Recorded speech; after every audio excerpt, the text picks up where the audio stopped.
In early 1944 Nazi Germany, the Allied bombing campaigns curtailed fighter plane production in German factories by up to 2/3.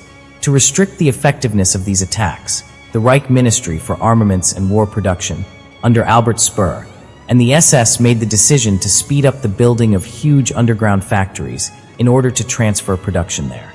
New concrete bunkers are to be constructed with concentration camp prisoners, since existing underground areas like caves and mines prove unsuitable for factory use. In 1944 and 1945, hundreds of satellite camps were founded all over the German Reich, subordinate to large concentration camps. There, prisoners are forced to dig out mountain slopes or caves in order to construct huge tunnel systems and production halls for new weapon systems like the Messerschmitt 262 jet plane or the V-2 rocket. One of these camps is Kaufering 4. When US-American troops reached the camp at the end of April 1945, the SS burned hundreds of people alive in order not to make them fall into the hands of American soldiers. The camp commandant responsible for these crimes is named Johann Eichelsdörfer. Johann Baptist Eichelsdörfer was born on January 20, 1890 in the town of Dachau, part of the German Empire at the time. Before beginning his military service, he worked in a factory and had 3 children with his wife.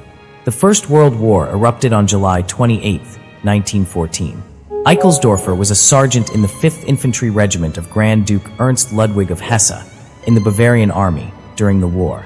When the war ended on November 11, 1918, Germany was plunged into great political unrest. The Treaty of Versailles had imposed draconian conditions on defeated Germany. The Reichswehr was reduced to 100,000 men. Besides, the monarchy was abolished and replaced by the Democratic Weimar Republic. After the war, Eichelsdörfer continued to be in the military and retired from the Reichswehr in 1924 as a lieutenant. When Adolf Hitler seized the office of Chancellor in January 1933, he was determined to reverse the military and territorial provisions of the Treaty of Versailles and to incorporate German-speaking countries within the Reich. Hitler extended Germany's power position in Central Europe, annexed Austria, and dissolved Czechoslovakia in 1938 to 1939. Further territorial claims followed. Great Britain and France attempted to avoid a Second World War by a policy of concession. But Hitler's aggressive foreign policy culminated in the outbreak of World War II with the German conquest of Poland on September 1, 1939. In November 1940, Eichelsdörfer was mobilized into the Wehrmacht and sent to Bamberg as a lieutenant in a heavy transport training unit. After missions in France, Poland, and the Soviet Union, he was hospitalized for routes in August 1943. He then stayed for a short time in Uranienburg. The main office of the concentration camp inspectorate, the central administrative authority of the SS for the concentration camp system in the Third Reich, was located there.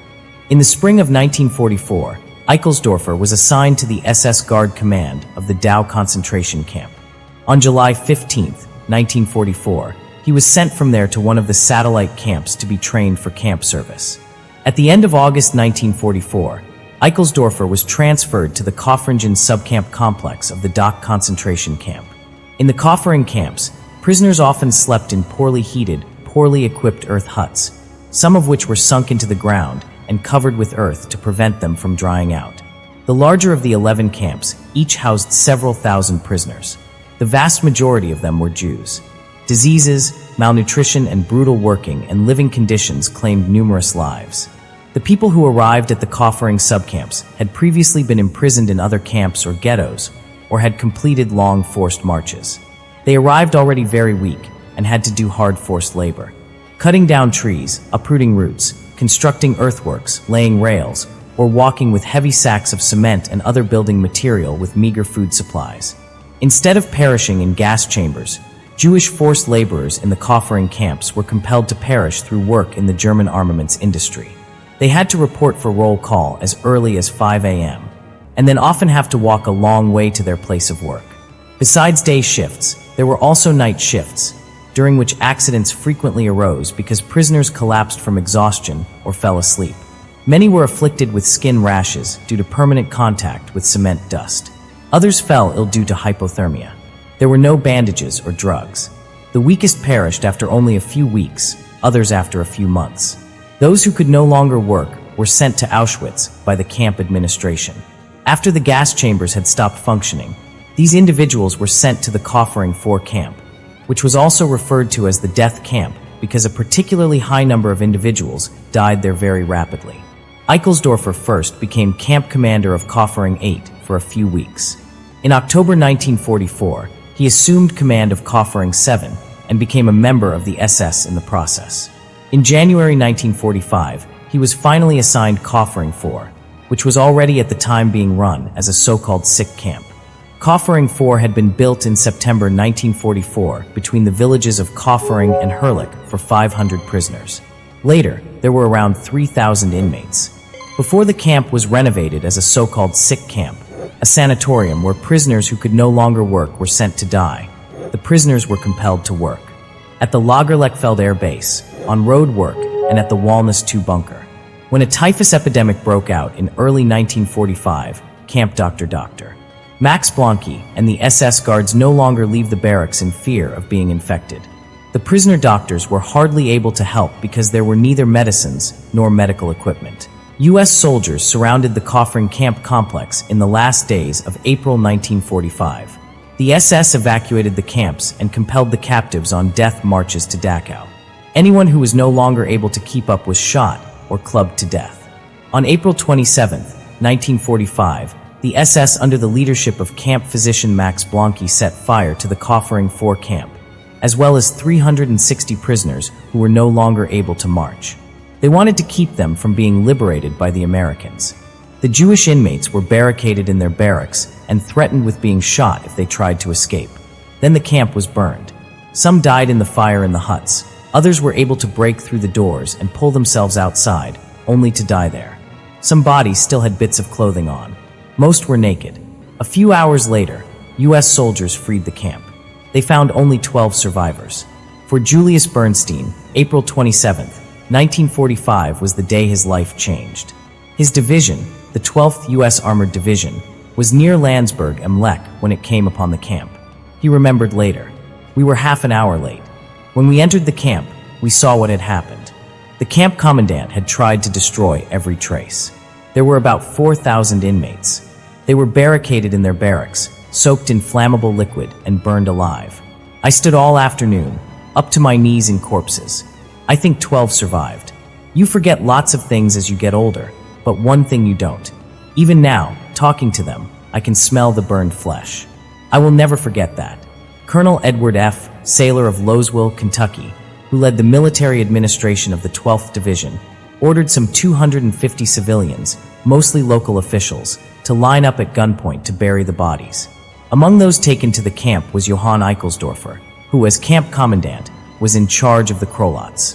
In the camp, he was photographed among the corpses, lined up for burial. The photo was taken at Obersteiler's orders, who commanded him to stand among the dead. Those standing around him were allowed to insult him. Lays P. Lochner, foreign correspondent of the Associated Press and later Pulitzer Prize winner, was also among those present there that day. He interviewed Eichelsdörfer, who asserted that he had no idea what was happening in the camp. He had never been there. But given his role as camp commandant, this statement is hardly believable. The high mortality rate, usually dozens a day, could hardly have passed unnoticed. Eichelsdörfer ultimately had to appear in court. At the main trial in Dachau, 9 of the 40 defendants were tried for crimes in Kaufering. Eichelsdörfer was defended by Captain Delvin Niles, who asserted that his client had been transferred to the camp by the Wehrmacht after his illness and had no control whatsoever. As an old, sick man, he was physically unable to manage the camp. But survivors testified that Eichelsdörfer himself mistreated prisoners and beat them until they lost consciousness. These statements also refuted his claim that he had never entered the camp. The trial lasted from November 15th to December 13th, 1945. The prosecution presented 70 witnesses, the defense 50. All 40 defendants were found guilty. 36 of them, including Eichelsdörfer, were sentenced to death by hanging. The execution was carried out by U.S. Sergeant John C.